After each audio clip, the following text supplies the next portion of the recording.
चलिए बेटा आइए देखते हैं नेक्स्ट टॉपिक है corrosion.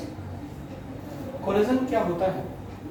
The corrosion in the corrosion a metal is oxidized by the loss of electron to oxygen and form the metal oxide. मतलब corrosion एक ऐसी प्रोसेस है जिसमें इलेक्ट्रॉन का लॉस होता है, दैट मीन्स ऑक्सीडेशन होता है, ठीक है ना, किसी मेटल का, और फिर मेटल के ऑक्सीडेशन से बनता क्या है? मेटल का ऑक्साइड। तो इस फिनोमेना को हम कोरिजन कहते हैं। इसका सबसे अच्छा एग्जांपल है हमारे पास rusting of the iron. Iron पे जो रस्टिंग होती है जिसे हम कहते हैं जंग लगना, तो आयरन पे रस्टिंग की प्रोसेस एयर और वाटर की प्रेजेंस में होती है। तो एयर और वाटर की प्रेजेंस में आयरन पर होने वाली रस्टिंग ही एक तरह का क्या है? कोरिजन का एग्जांपल है। The chemistry of the chemistry of the corrosion and the electrochemical phenomena। तो इसमें क्या केमिस्ट्री का रोल है, किस तरह से लगती है केमिस्ट्री, जरा देखिए। At a particular spot of the iron, जैसे कोई of an object of the metal, object made up of iron, कोई एक पर्टिकुलर आयरन की, ये किसी मेटल की ये रॉड है और इस पर एक पर्टिकुलर एक ऑब्जेक्ट है, पर्टिकुलर एक स्पॉट है इस ऑब्जेक्ट पर, ठीक है ना। ऑक्सीडेशन टेक्स प्लेस, जिस पर क्या पाया जा रहा है? इस स्पॉट पर, ये जो बेटा स्पॉट है, इस स्पॉट पर पाया जा रहा है ऑक्सीडेशन, ठीक है ना। ये देखिए ऑक्सीडेशन। तो इस ऑक्सीडेशन से यहां से क्या निकल रहे हैं? कुछ इलेक्ट्रॉन निकल रहे हैं, ठीक, और निकलने वाले ये जो इलेक्ट्रॉन हैं, and that spot behave as the anode and reaction is। तो ये स्पॉट यहाँ पर जो मेटल की रॉड पर ये स्पॉट पाया गया, ये स्पॉट बिहेव एट एनोड, किसकी तरह बिहेव करने लगता है? एनोड की तरह बिहेव करने लगता है, क्योंकि यहाँ पर होता है ऑक्सीडेशन। ऑक्सीडेशन किस पर होता है?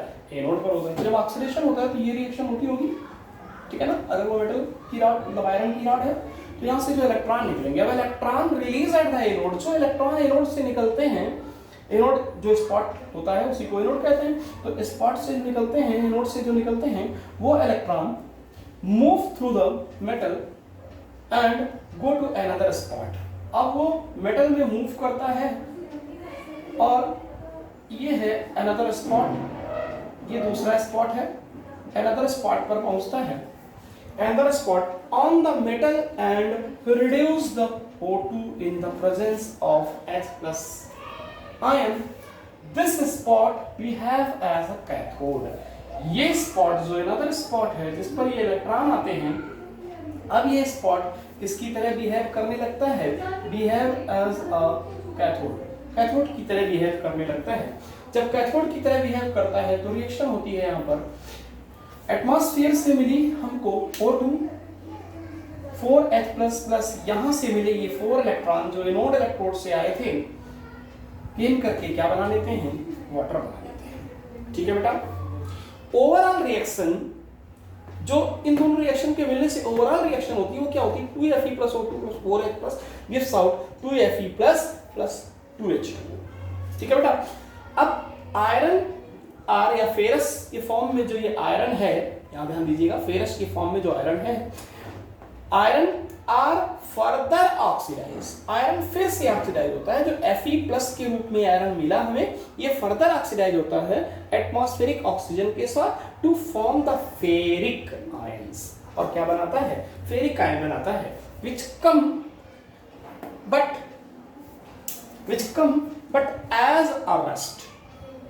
यहां से क्या होता है? आप निकल कर तो आता है ऑक्साइड, लेकिन एज अ रस्ट आता है, ठीक है ना, in the form of hydrated ferric oxide. इस फॉर्म में Fe2O3 मोल्स ऑफ वाटर, ये this is the formula of the rust, जिसे हम लोग जंग कहते हैं, है ना, जंग का लगना। तो ये रस्ट का एक तरह से जंग का फार्मूला है। तो इस तरह से आयरन निकल कर आ जाता है। ओके, अब देखिए आगे क्या करना है। तो बेटा इसमें क्या होता है कि एटमॉस्फेरिक रिएक्शन जो होती है, एटमॉस्फेरिक ऑक्सीडेशन जो होता है, 2Fe2+ + 2H2O + ½ O2, ठीक है, gives out Fe2O3 + 4H+।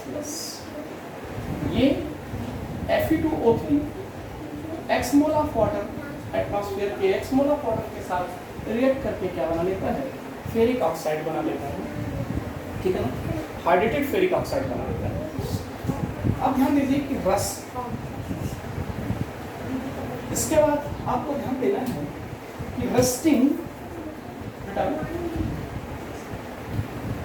Rusting of iron is the quicker.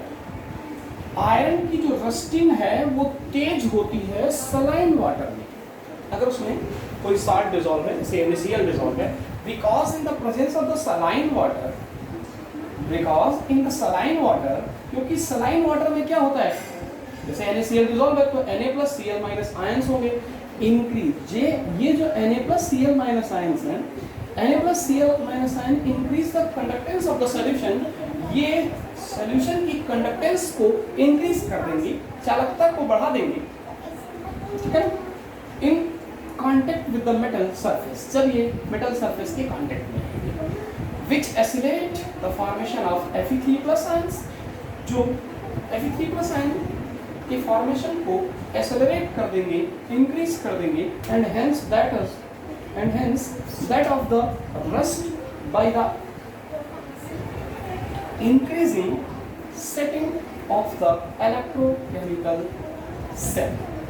Okay, फिर क्या बात उन्होंने की है कि रस्टिंग, मैंने लिखा कि rusting of the iron is inhibited. अगर आयरन की रस्टिंग अल्कलाइन मीडियम में देखते हैं तो अल्कलाइन मीडियम में किसी भी आयरन की किसी भी मेटल में जो होने वाला कोरेजन है, जो रस्टिंग है, वो स्लो हो जाती है। उसका रीजन है कि रस्टिंग या कोरेजन एक ऐसी प्रोसेस है जो एसिडिक मीडियम में होती है, और जब एसिडिक मीडियम में होती है और वहाँ मीडियम हमने क्या कर दिया, अल्कलाइन कर दिया, तो H+ जो अल्कलाइन मीडियम में OH- आयंस होंगे वो H+ आयन को क्या कर देंगे, न्यूट्रलाइज कर देंगे, जिसकी वजह से रेट ऑफ रिएक्शन क्या कर जाएगी, डिक्रीज कर जाएगी। उसी चीज को मैंने यहाँ एक्सप्लेन किया है। Hence the क्या लिखा, inhibited the alkaline medium because the rusting of iron takes place in the presence of the H+ ion.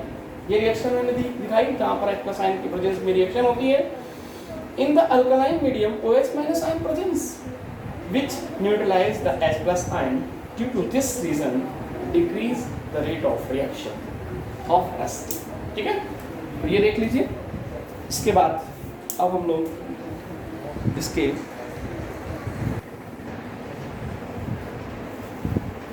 Method of preservation of the rusting, बेटा हम किस तरह से किसी मेटालिक ऑब्जेक्ट को रस्टिंग से प्रिवेंट कर सकते हैं, बचा सकते हैं, ठीक है। तो रस्टिंग में जो क्या होता है कि हमारी जो भी मेटालिक ऑब्जेक्ट होता है वो खराब हो जाता है। तो रस्टिंग हमारे लिए एक हार्मफुल प्रोसेस है, इसलिए हम क्या करते हैं, चीज़ों को रस्टिंग से बचाने के लिए कुछ मेथड्स यूज करते हैं। पहला है using of the anti rust solution alkaline, जैसे एंटी रस्ट सोल्यूशन का जैसे alkaline phosphate and chromate solution. तो ये कुछ सोल्यूशन है, इन अल्कलाइन सॉल्यूशंस का क्या कर देते हैं, इन अल्कलाइन सॉल्यूशन में उस मेटालिक ऑब्जेक्ट को क्या कर देते हैं, मेटालिक ऑब्जेक्ट को रखते हैं, जिससे उसके ऊपर इसकी एक पतली सी लेयर चढ़ जाती है जो इन्हें इन मेटल ऑब्जेक्ट को बचाती है किससे, रस्टिंग से, ठीक है ना।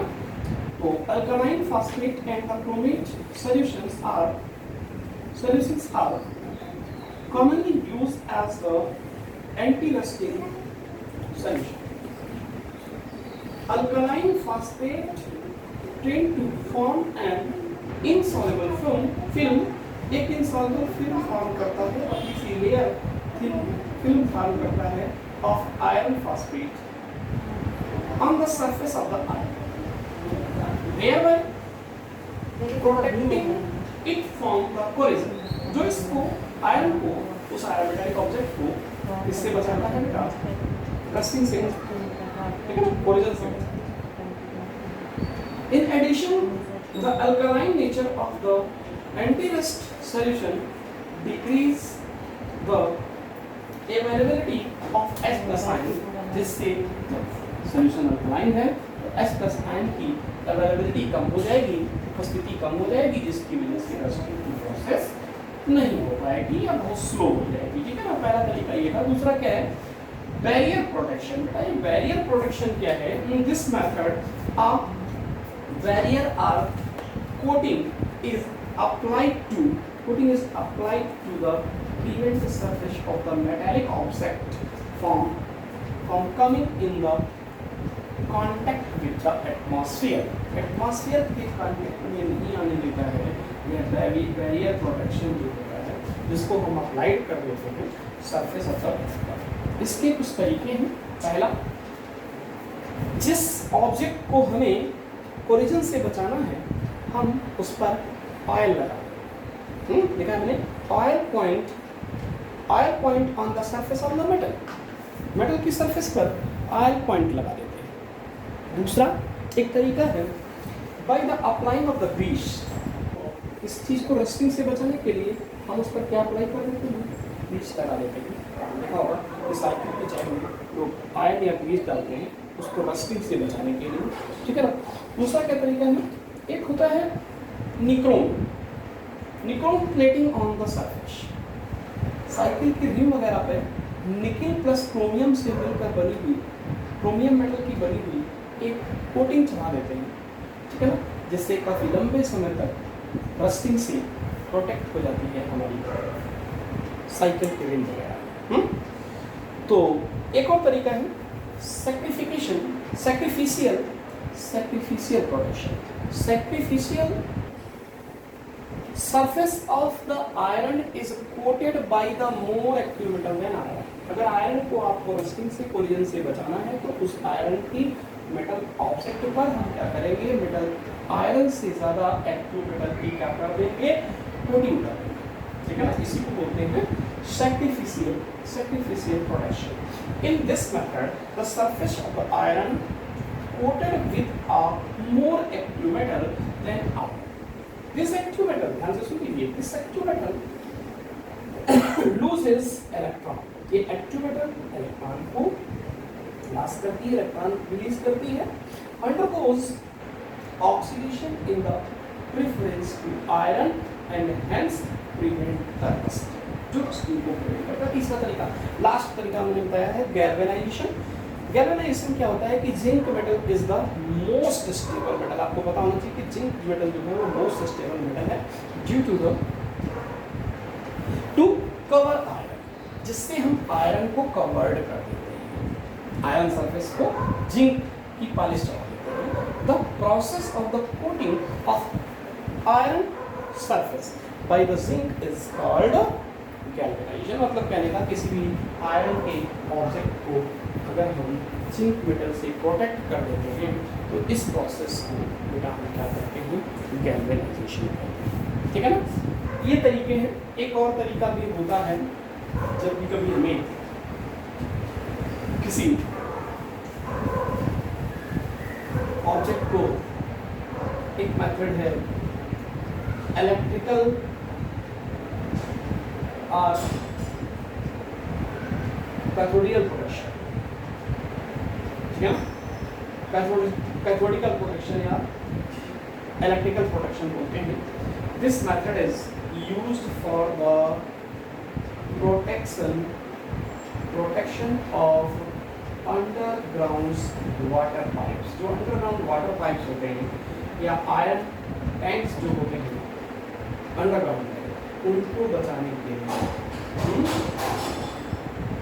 हम लोग इस मेथड का यूज़ करते हैं। जो स्टील के पाइप या आयरन के पाइप होते हैं इन्हें कनेक्ट कर देते हैं, is connected to an active metal.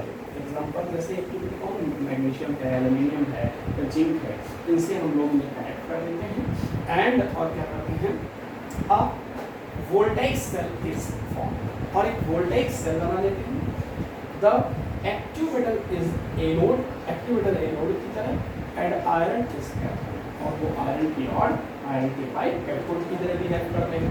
जब कैथोड की तरह भी हेल्प करते हैं तो जैसे एमजी हमने एक्टिव मेटल लिया, सपोज दैट मैं आपको बता देता हूँ एमजी हमने लिया तो वो एमजी क्या करता है, एक्टिव मेटल है, मोर रिएक्टिव, इसलिए एमजी 2 इलेक्ट्रॉन रिलीज करके यहाँ पर हो जाता है इस पर हो जाता है ऑक्सीडेशन, ठीक है। इधर O2 और H2O की वजह से रिएक्शन होती है तो क्या बन जाता है O2 H2O प्लस 4 इलेक्ट्रॉन्स भी यहाँ पर ऐड करते हैं, 4 इलेक्ट्रॉन्स जैसे इलेक्ट्रॉन आ जाता है जिससे क्या बन जाता है बेटा 4OH माइनस बन जाता है, ठीक है। 4OH माइनस बन जाता है तो रिएक्शन अभी होती है 2Mg plus O2 plus 2H2 plus 2H2O gives out 2Mg/2 plus 4OH minus. OH minus बन गया, आपको पता है, मैं बता सकता हूँ कि अल्कलाइन तो इस तरह से स्टील के पाइप जो अंडरग्राउंड हो गए हैं उन स्टील के पाइप को पाइपलाइंस को हम रस्सी से बचाने के लिए कुछ, ठीक है ना, आयल रिफाइनिंग वगैरह इस तरह के मेथड्स का यूज किया जाता है।